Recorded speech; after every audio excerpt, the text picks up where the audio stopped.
கண்கள் இரண்டான் உன் கண்கள் இரண்டான் என்னை கட்டி இழுத்தாய் போதாதென சின்ன சிரிப்பு ஒரு கள்ளச்சிரிப்பு என்னை தள்ளிவிட்டு மூடி மறைத்தாய்.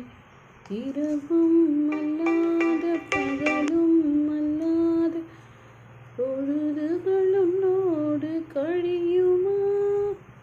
தொடவும் கூடாத படவும் கூடாத இடைவெளி அப்போது குறையுமா?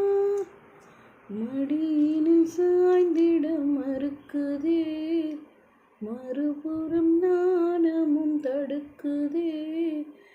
இதுவரை யாரிடமும் சொல்லாத கதை கரைகள் அண்ட